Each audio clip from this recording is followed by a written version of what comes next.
Warren County we would do, and that is to keep them safe. So at 3:57 this afternoon, our tip line received a call from some residents on Jackson Run Road in Conewango Township, Warren County, about a suspicious individual. We mobilized resources that I told you we have done many times, including a significant number of personnel on the ground, aviation assets, canines, and formed a very large perimeter around that area. By 5:50, Burham was in custody. He had been tracked through the woods.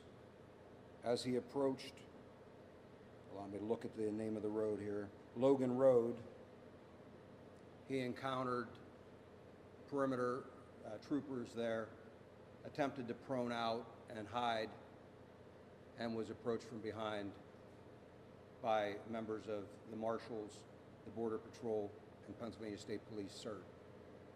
He was taken into custody and is currently at the Pennsylvania State Police Warren Station, where he will be processed.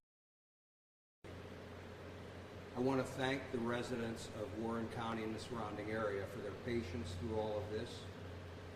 I know it was challenging for them. I know they were nervous. I know they were scared. But you know, they remained gracious to all of our people, and were very, very helpful to all of us. So I truly appreciate that. There is something else that I want to do here, kind of, so this is a good story to be able to say, to tell you about tonight. I mean, we ended this without anyone else getting hurt. But I also wanted to tell you an interesting story. So as part of our Pennsylvania Police CERT team, one of our members is celebrating his 25th anniversary with the department.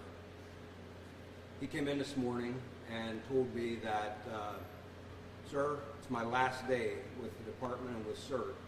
We got to get him today. We chuckled about it, made sure everybody knew, and of course, no one really thought it would happen. He might be the guy you want to talk to about lottery numbers or anything else, because I think he's one of the luckiest people around. Corporal Brian King, I want to tell you a little more to the story about this hero. He was one of the guys that was out here. He's been helping throughout this whole process, trying to make sure we could safely capture Burham. A number of years ago, Brian was seriously wounded on a barricaded gunman call down in Westmoreland County. Lost the vision in one of his eyes as a result of taking a gunshot to the face. He came back from that, not only as a full-duty trooper, but as a full-duty member of our Special Emergency Response Team.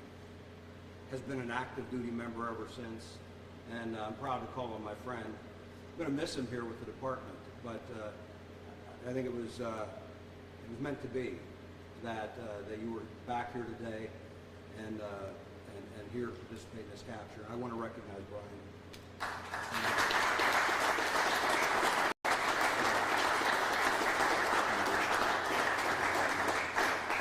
So what the Colonel is not explaining to you is the reason why I was able to do that was because of him. He's humble, he won't admit that, but that's the reason. So I want to recognize him.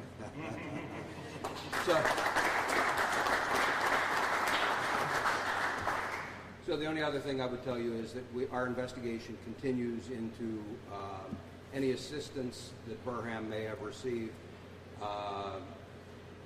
and discussions will occur in the future with the District Attorney's Office if we believe we have sufficient evidence to prosecute anyone. And with that, I would be happy to take your questions. Can you share more about the tip that came in? And we're hearing that, you know, a dog had maybe been barking and the owners went out and saw it. Is that correct? Can you elaborate a little more? That is. It is, and they went out to check on why the dog was barking, went to the rear of their property. They encountered Burham. I'm told that a conversation occurred, brief conversation, asked him what was he doing there, and he said something about camping, and the owner of the property recognized him, got his wife back into, they were in a golf cart, got his wife back into the golf cart, and drove away from there so that he could immediately contact us as Burham fled into the woods. And the rest of it played out then as I described for you. So that was in the backyard of their home?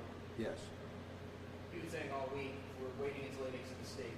What mistake did he make? He came out into the open and was spotted by an individual. It's in the area, one of the portions of the area that we have been pushing hard. And as I said to you, that's been our strategy all along, is to push him hard, to have him make a mistake. He finally did. It was spotted.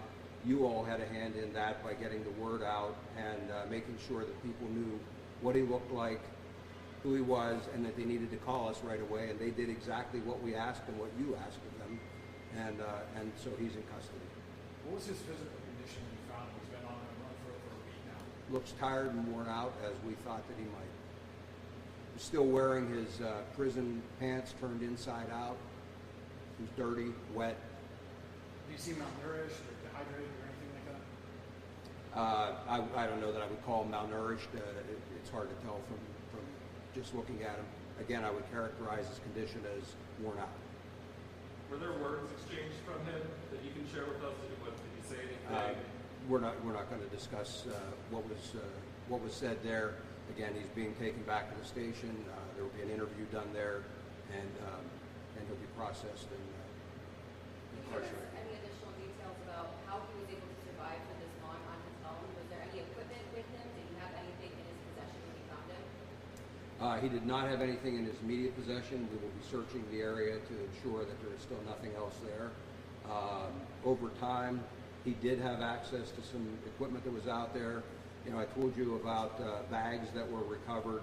We did link him to those with DNA, and we knew that he had potentially accessed some survival equipment. To kind of close the loop on one of the reasons that we thought he was armed, and he was not, at least when we physically took him into custody again. We'll be searching that area just to make sure there are not any firearms still around and he dropped or hid. But there was ammunition of a couple of different calibers in those bags that we found. Not ammunition that would have fit a weapon that he used in the original kidnapping. And so that was one of the things that led us to be concerned that he may very well be armed. You said he approached the perimeter and then laid down and was captured then from behind. Had officers seen him and forced him to run towards that other side of the Oh, perimeter yeah. at that time? Yes, he was being pursued by the officers along with canines. New York State Police had a bloodhound, and Customs and Border Patrol had a search and patrol dog immediately behind the bloodhound. And so, yes, he was being tracked and pushed by a line of tactical members. Did he attempt to resist or run away again after officers or did he No, he was taken into custody at gunpoint. Will he be arraigned on the escape charge tonight? Yes. Where will that be? I don't know. Do you have any idea? No, we'll have to let you know about that. Will he be facing any additional charges beyond the escape charge tonight or just that? That's to be determined. Yeah. Do you still feel he was being helped along the way? As I said, that'll be part of the ongoing investigation, and if we can prove that he was, there will be charges filed for that. Can you talk about the feeling among the search teams now that he's finally, in custody? What are you feeling after this almost 2-week search? It's a great relief. All of us were always concerned that we would end up with a citizen harmed in some way, or even one of the officers harmed in one way. There's a lot of responsibility when you put a team like this out into the field. And again, knowing that he had ammunition and may very well have a weapon, that he has used a weapon in the commission of crimes before, that he was suspected in another homicide. He really had very little to lose in this whole search that we conducted.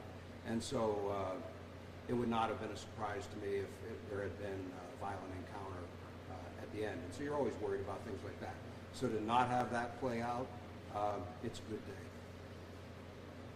Sir, now that he's in custody, can you tell us how many stockpiles there may have been and whether there were stockpiles near where he was ultimately found? There was not a stockpile in the immediate vicinity of where he was found, but we know that he was through the area where the stockpiles were. They were primarily south of Warren. He had identified 2, and we found a 3rd. And I say he had identified, we had maps that were also in his bag that identified some locations that he had stashed things. Again, I thank you all for your help in getting the word out to the citizens, and we're just very happy that it's come to a conclusion in this way. Thank you.